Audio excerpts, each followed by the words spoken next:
Hello, everyone. My name is Jean Tiberio, and I'm a nutritionist and a wellness coach. Welcome to Healing Outside the Box. This is episode 207, and I'm calling it Non-Alcoholic Fatty Liver, the common disease you may not know about. Now, some of you might remember a movie that was put out in 2004 called Super Size Me, and it was created and featuring Morgan Spurlock. This movie was quite popular and won Spurlock at least one nomination at an independent film festival. It was a documentary that showed a then 32-year-old Spurlock eating McDonald's for breakfast, lunch, and dinner for 30 days. He then documented his weight, lab values, and subjective feelings about his health on almost a daily basis. After about 2 weeks, he went back to his doctor, who confirmed that Spurlock's liver function tests became abnormal just over that short period of time. They mentioned something about a fatty liver.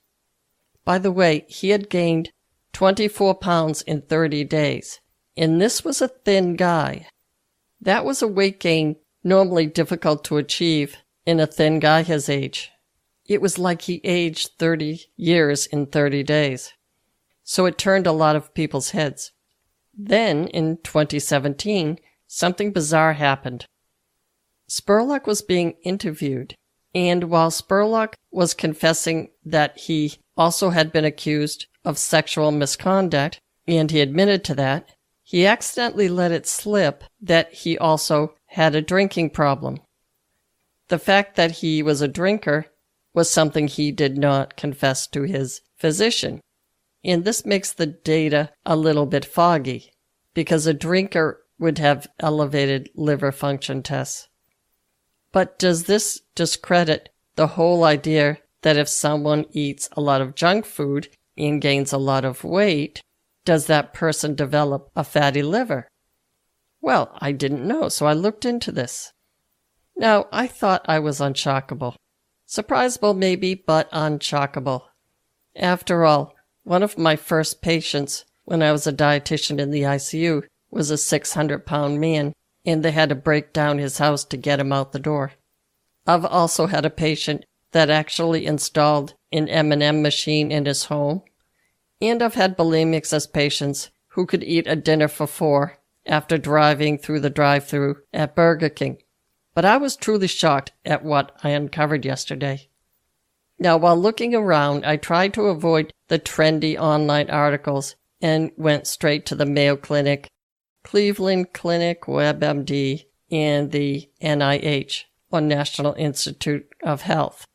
I also looked at the National Institute of Diabetes and Digestive and Kidney Diseases. But once again, I was shocked at what I uncovered.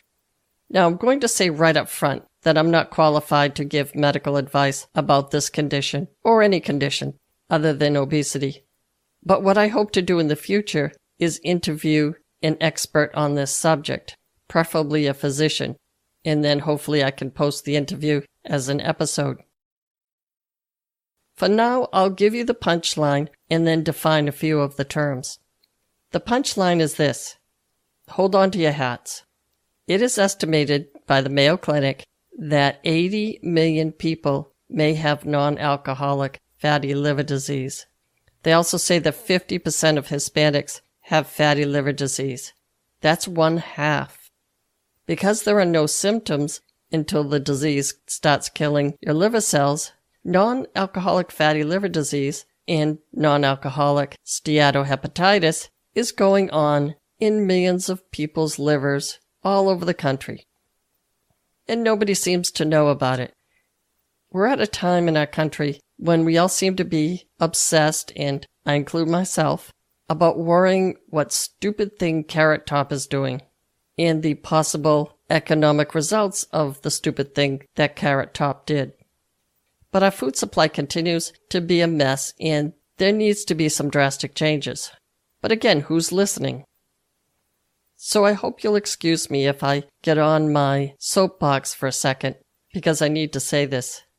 If we don't change our dietary and lifestyle habits, I'm reading that fatty liver disease will be the #1 cause of liver transplants, which means we'll need millions of livers to transplant.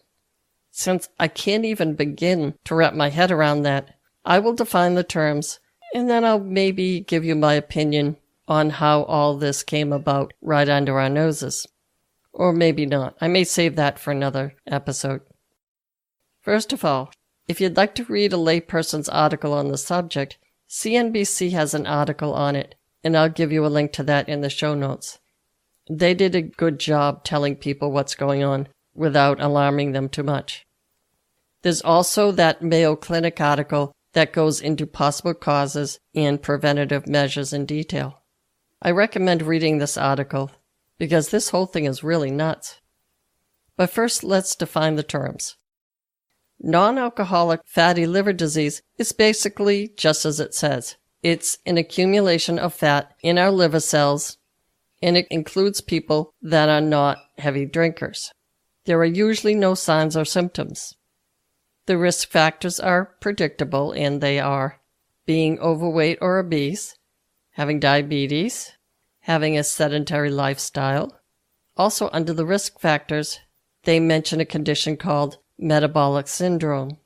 Now, metabolic syndrome is sort of an umbrella term. It includes risk factors connected to lifestyle. And there's some overlap here. They are being sedentary, being overweight or obese, especially the weight that is centered around the belly, what we used to call a bear belly, but this is a non-alcoholic bear belly, high blood pressure, high cholesterol, high triglycerides. It's also possible that a few meds might increase your risk of fatty liver disease, and they are, just a few of them, cortisone, steroids, for example, prednisone, and tamoxifen. Obviously, you should consult with your doctor if you have a number of these risk factors, especially when it comes to the meds. And I'm saying this because prednisone is one of those meds with lots of side effects. But if you have to be on prednisone, then you have to be on prednisone, my opinion. There's not too many substitutes that will achieve the benefits without any risk. Again, I'm no expert. Please consult with your doctor if you have any questions. I just want people to be aware about this fatty liver disease thing. Now, if this non-alcoholic fatty liver disease progresses, which it probably will, since nobody knows about it, the result may likely be non-alcoholic steatohepatitis. For simplicity, I'm going to call it non-alcoholic hepatitis. But that steato is basically another word for fatty. Now, symptoms may start appearing at this point, but possibly not for a while. The symptoms are a feeling of fullness in your belly with possible pressure or abdominal pain. You may also get edema or swelling. As it progresses, they call that ascites. You could have loss of appetite, nausea, jaundice, and by that we mean yellowing of the skin and the whites of your eyes. You could have swelling in your legs. Now, as the hepatitis progresses, there may also be mental confusion or extreme fatigue. At this point, there's inflammation of the liver and death of liver cells. At this point, some say that the liver may start to look like an alcoholic liver. And this is the scary part. Non-alcoholic steatohepatitis can progress to cirrhosis and even liver failure, or possibly even liver cancer, if there's maybe a great deal of inflammation around. Now, some of the symptoms, like fatigue, are hard to distinguish from any other condition. So I don't want to say fatigue and have people say, oh, wow, yeah, that's me. So one of the unique symptoms that I want to mention is itchiness of the skin. It's an odd symptom that seems to be unique in people with liver conditions. In other words, people are scratching the skin with no obvious skin condition. I've seen it a few times in my travels. They say here in the literature that you could also have red palms in large blood vessels underneath the skin that are visible. Again, it's really hard to diagnose by symptoms, so please check with your doctor. So, how do you find out that you may have this non-alcoholic fatty liver? Often it seems to be by accident because you're getting tested for something else. An electrocardiogram, an abdominal ultrasound, or a CT scan may show a fatty liver. But right now at this time, it would be unusual for most physicians to look for it, even in the case of obesity or diabetes. Now, while most non-alcoholic fatty liver disease is benign, if it's not addressed, it can develop into the more harmful non-alcoholic steatohepatitis, and that's called NASH. And when you have NASH, your liver is inflamed. 20%, or 1 in 5 people who have non-alcoholic fatty liver disease may develop NASH. That's a lot, folks. Now, are there any tests to see if a person has non-alcoholic hepatitis? Well, there's the test that we just mentioned, but there's also 2 liver enzyme tests that will only tell you if your liver enzymes are elevated. They won't tell you why. The 2 liver enzymes that are measured are usually SGOT and SGPT. You don't really need to know what types of enzymes they are. Your doctor can describe them for you. Now, when these enzymes are high in the bloodstream, it means that cells in the liver, in this case, are dying and the contents are spilling into the bloodstream. And again, that might not be the only reason, but that's a possible reason. It's basically a sign that something is wrong. Now, the next thing I'm wondering about, and perhaps you can guess if you've listened to these episodes, is this. Are there any studies that show a fast food diet creates this non-alcoholic hepatitis? Ah, yes, they did studies, and they're doing studies. I'll continue to look at this because, once again, I'm totally and utterly shocked. But for now, here's one. Under the conditions of 2 fast food meals per day for 4 weeks, now remember 4 weeks, fatty deposits started to accumulate in the liver without any symptoms. These researchers hypothesized that if the fast food restaurant consumption continues, this can result in fatty liver hepatitis and possibly even cirrhosis. Yes, cheeseburgers and Pepsi may cause hepatitis. That reminds me of that skit in Saturday Night Live. I think it was John Belushi, when they were cooks in a fast food restaurant or a lunch counter, and all they served was cheeseburgers and Pepsi. And he kept yelling out, cheeseburger, cheeseburger, Pepsi, Pepsi, cheeseburger, Pepsi. That's pretty much where we are in the United States, ladies and gentlemen. This article says it may affect 70 million Americans, but I don't think 70 million or 80 million is much to quibble about, because that is a lot of people. I'm now quoting from one of these researchers. Quote, non-alcoholic fatty liver disease is most associated with chronic use of soda and meats. People with fatty hepatitis ate more animal fats versus fats from plant foods. End quote. By fats from plant foods, they're talking about olive oil and, say, sunflower oil. Now, this leads me into discussing what we can do to prevent non-alcoholic fatty liver disease. And you guessed it, it's plant foods. In other words, we've said this before, eat whole foods, mostly plants, and avoid fast foods. Another way of saying this is that the Mediterranean diet is the best diet for avoiding this whole mess with your liver. The Mediterranean diet is high in fruits and vegetables, non-refined cereals, beans, nuts, seeds, and fish. The most common oil is olive oil. This diet is high in antioxidants. I have a whole episode on why that's a good thing, and I'll put it in the show notes. This diet is high in anti-inflammatory nutrients. In particular, you may have heard that blueberries are a very good fruit. That's because they have that red-purple color. This means they are high in something called anthocyanins. And that also includes things like strawberries, raspberries, grapes, and red vegetables like beets. Carrots and sweet potatoes are good as well. So if anti-inflammatory foods are good, what are the inflammatory foods?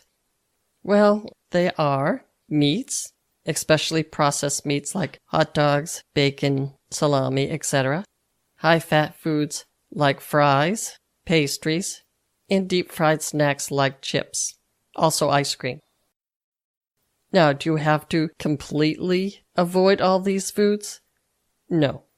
I'm doing this because there needs to be more awareness about all the different ways that our typical American diet may be hurting us right under our noses. They also mentioned something about free cholesterol from foods, and it's proposed in one study to be a factor in turning that benign fatty liver into something that may cause symptoms and promote hepatitis. And as you know, cholesterol comes from animals. And again, that doesn't mean that you have to give up all meats altogether. This is just something to be aware of if you need more motivation to cut down on meat consumption and increase your protein needs from plants.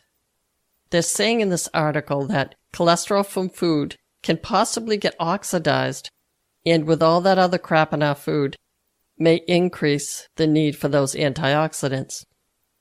I just want to make a point here about protein intake from soy, because a lot of people are getting supplements and drinks where the protein is from soy, and that is fine.